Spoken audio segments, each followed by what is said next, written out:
லோகநாதன் தலைவர் ரயில் இலங்கை அரசாங்க பொதுவெளி சங்கம் தலைமை செயலர் கல்முனை.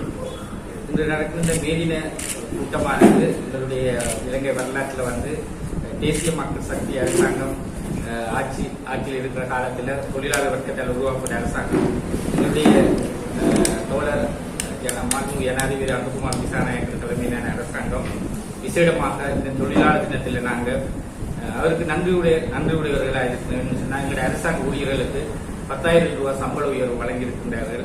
அது அடிப்படை சம்பளத்துடன் சேர்த்து எங்களுக்கு தந்திருக்காங்க. அதை நாங்கள் எங்களுடைய தலைவர் அதுபோல எங்களுடைய ஜனாதிபதி அனுகுமார் திசாநாயக் அவர்களுக்கு விசேடமாக நாங்கள் அகில இலங்கை அரசாங்க தொழிலாளர்களுக்கு நாங்கள் நன்றி சொல்ல கடமைப்பட்டிருக்கின்றோம். அவருக்கு எங்களுடைய அரசாங்கத்துக்கு எங்களுடைய வாழ்த்துக்களை தொழிலாளர்களின் வாழ்த்துக்களை நாங்கள் தேசிய மக்கள் சக்தி தெரிவித்துக் கொள்கின்றோம்.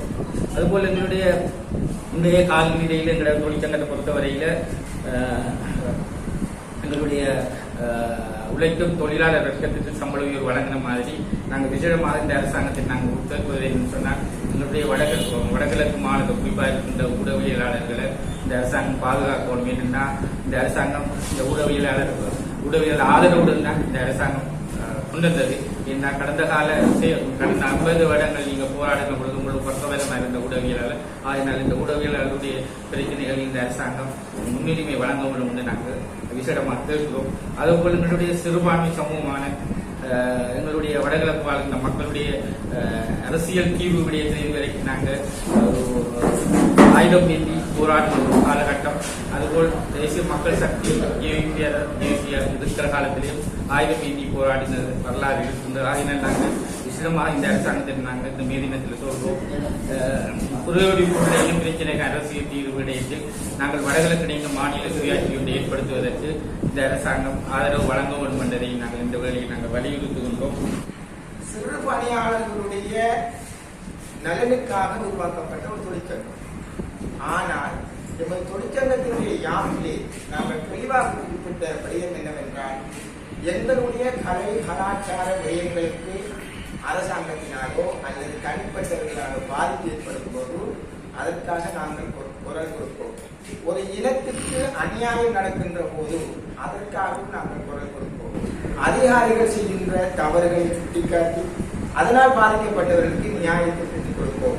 அது மாத்திரமல்ல, ஏனைய சேவைகள் சேர்ந்தவர்கள் எங்களுடைய உதவியை நாடுகின்ற போது அவர்களுக்கு எங்களால் முடியுமான உதவியை கொடுப்போம். மனிதாபிமான அடிப்படையில் பெற்றுக் கொள்வோம்.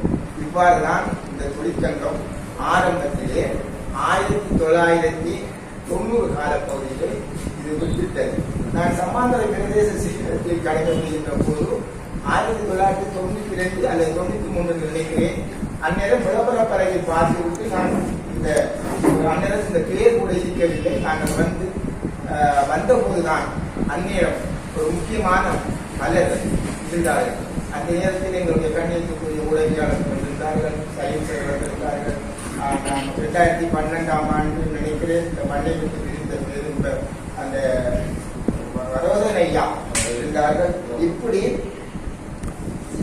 பலர் இந்த தொழிற்சங்கத்துக்கு மூத்தவர்கள் பலர் உதவி செய்ய அண்மையாக நின்று நீண்ட நாட்களாக தொழிலாளர்களின் குரலாக இந்த நாடு பூராக அவர் பேசாத திணைக்களங்களும் இல்லை, இதுவும் இல்லை. ஆகவே அந்த வகையில் இந்த நாட்டுக்கான ஒரு தொழிற்சங்க குரல் லோகநாதன் ஐயா அவர்களுக்கு இந்த மே தினத்தில் அவர் நீண்ட காலம் ஆரோக்கியத்துடன் வாழ வேண்டும். நீண்ட காலம் அவர் இந்த சமூகத்துக்காக தொழிலாளர் சமூகத்துக்காக குரல் கொடுக்க வேண்டும் என்று கூறிக்கொள்வதோடு